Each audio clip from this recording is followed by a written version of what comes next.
नमस्कार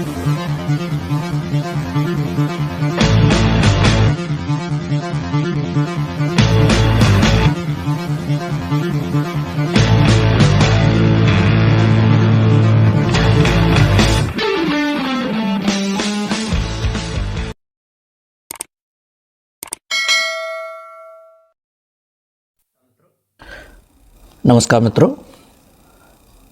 अपने चैनल में सभी श्रोताओं का स्वागत करता हूं।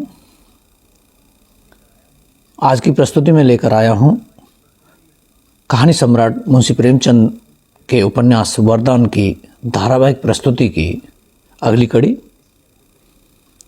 अब तक 11 कड़ियां आप सुन चुके हैं, यह 12वां अंक है। आनंद लीजिए वरदान उपन्यास का धारावाहिक प्रस्तुति। जैसे सिंदूर की लालिमा से मांग रच जाती है, वैसे ही विरजन के आने से प्रेमवती के घर की रौनक बढ़ गई। सुवामा ने उसे ऐसे गुण सिखाए थे कि जिसने उसे देखा मोह हो गया। यहाँ तक कि सेवती की सहेली रानी को भी प्रेमवती के सम्मुख स्वीकार करना पड़ा कि तुम्हारी छोटी बहू ने हम सबों का रंग फीका कर दिया। सेवती उससे दिन दिन भर बातें करती और उसका जी न ऊबता। उसे अपने गाने पर अभिमान था, पर इस क्षेत्र में भी विरजन बाजी ले गई।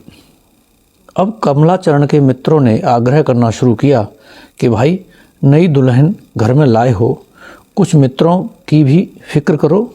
सुनते हैं परम सुंदरी पाए हो। कमलाचरण को रुपए तो ससुराल से मिले ही थे। जेब खनखना कर बोले, अजी दावत लो, शराबें उड़ाओ। हाँ, बहुत शोरगुल न मचाना, नहीं तो कहीं भीतर होगी तो समझेगी कि ये गुंडे हैं। जब से वह घर में आई है मेरे तो होश उड़े हुए हैं। कहता हूँ अंग्रेजी, फारसी, संस्कृत, अल्लम गल्लम सभी घोटे बैठी है। डरता हूँ कहीं अंग्रेजी में कुछ पूछ बैठी या फारसी में बातें करने लगी, मुँह ताकने के सिवाय और क्या करूँगा। इसलिए अभी भी बचता फिरता हूँ।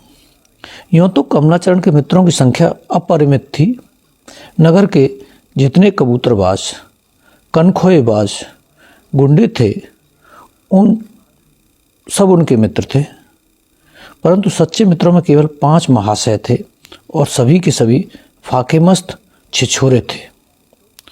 उनमें सबसे अधिक शिक्षित मियाँ मजीद थे। ये कचहरी में अरायजनवीसी किया करते थे।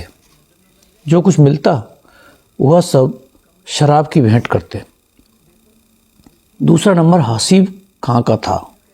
इन महाशय ने बहुत पैतृक संपत्ति पाई थी, परंतु 3 वर्ष में सब कुछ विलास में लुटा दी।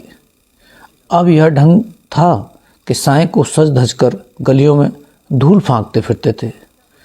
तीसरे हजरत सैयद हुसैन थे, पक्के जुआरी, नाल के परम भक्त, सैकड़ों के दांव लगाने वाले।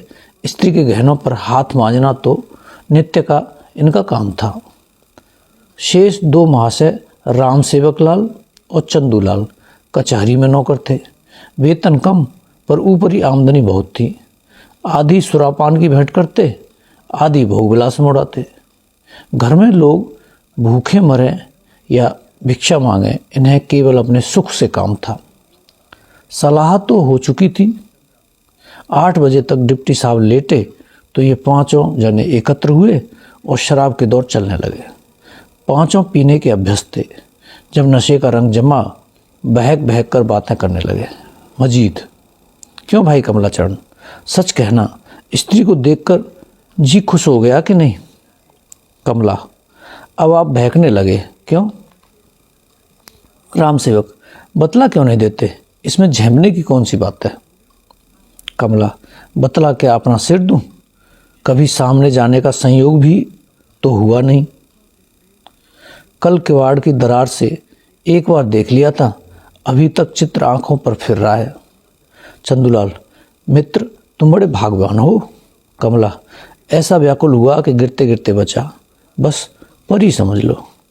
मजीद, तो भाई यह दोस्ती किस दिन काम आएगी, एक नज़र हमें भी दिखाओ। सैयद, बेशक दोस्ती के यही माने हैं कि आपस में कोई पर्दा न रहे।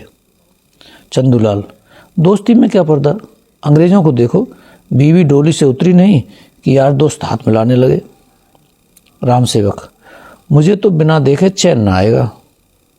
कमला एक धप लगाकर, जीभ काट ली जाएगी, समझे। राम सेवक, कोई चिंता नहीं, आंखें तो देखने को रहेंगी। मजीद, भाई कमलाचरण, बुरा मानने की बात नहीं, अब इस वक्त तुम्हारा फ़र्ज है कि दोस्तों की फरमाइश पूरी करो। कमला, अरे तो मैं नहीं कब करता हूँ। चंदूलाल, वाह मेरे शेर, यही मर्दों की सी बातें हैं। तो हम लोग बन ठन कर आ जाएं, क्यों। कमला, जी जरा मुँह में कालिक लगा लीजिएगा, बस इतना बहुत है। सैयद, तो आज की ठहरी ना। इधर तो शराब उड़ रही थी, उधर विरजन पलंग पर लेटी हुई विचार में मग्न हो रही थी। बचपन के दिन भी कैसे अच्छे होते हैं, यदि वे दिन एक बार फिर आ जाते। आह, कैसा मनोहर जीवन था, संसार प्रेम और प्रीत की खान था। क्या वह कोई अन्य संसार था, क्या उन दिनों संसार की वस्तुएं बहुत सुंदर होती थीं। इन्हीं विचारों से आंखें झपक गईं और बचपन की एक घटना आंखों के सामने आ गई। लल्लू ने उसकी गुड़िया मरोड़ दी, उसने उसकी किताब के 2 पन्ने फाड़ दिए। तब लल्लू ने उसकी पीठ में जोर से चुटकी ली, बाहर भागा। वह रोने लगी और लल्लू को कोस रही थी कि सुवामा उसका हाथ पकड़े आई और बोली, क्यों बेटी, इसने तुम्हें मारा है ना। यह बहुत मार मार कर भागता है, आज इसकी खबर लेती हूँ, देखूँ कहाँ मारा है। लल्लू ने डबडबाई आंखों से विरजन की ओर देखा। तब विरजन ने मुस्कुरा कर कहा, मुझे इन्होंने कहाँ मारा, ये मुझे कभी नहीं मारते। यह कहकर उसका हाथ पकड़ लिया, अपने हिस्से की मिठाई खिलाई और फिर दोनों मिलकर खेलने लगे। वह समय अब कहाँ, रात्रि अधिक बीत गई थी। अचानक विरजन को जान पड़ा कि कोई सामने वाली दीवार पर धमधमा रहा है। उसने कान लगाकर सुना, बराबर शब्द आ रहे थे, कभी रुक जाते फिर सुनाई देते। थोड़ी देर में मिट्टी गिरने लगी। डर के मारे विरजन के हाथ पांव फूलने लगे, कलेजा धक धक करने लगा। जी कड़ा करके उठी और महाराजन को झिझोड़ने लगी। घिग्गी बंधी हुई थी। इतने में मिट्टी का एक बड़ा ढेला सामने गिरा। महाराजन चौंक कर उठ बैठी। दोनों को विश्वास हुआ कि चोर आए हैं। महाराजन चतुर स्त्री थी, समझी कि चिल्लाऊंगी तो जाग हो जाएगी। उसने सुन रखा था कि चोर पहले सेंध में पांव डालकर देखते हैं, तब आप घुसते हैं। उसने एक डंडा उठा लिया कि जब पैर डालेगा तो ऐसा तान कर मारूंगा कि टांग टूट जाएगी। पर चोर ने पांव के स्थान पर सिर सेंध में से निकाला। महाराजन के हाथ में थी ही डंडा चला दिया। खटके की आवाज़ आई। चोर ने झट सिर खींच लिया और यह कहता हुआ सुनाई दिया, उफ, मार डाला, खोपड़ी झन्ना गई। फिर कई मनुष्यों के हंसने की ध्वनि आई और तत्पश्चात सन्नाटा हो गया। इतने में और लोग भाग पड़े और शेष रात्रि बातचीत में व्यतीत हुई। प्रातःकाल जब कमलाचरण घर में आए तो नेत्र लाल थे और सिर में सूजन थी। महाराजन ने निकट जाकर देखा, फिर आकर विरजन से कहा, बहू एक बात कहूँ, बुरा तो न मानोगी। विरजन, बुरा क्यों मानूंगी, कहो क्या कहती हो।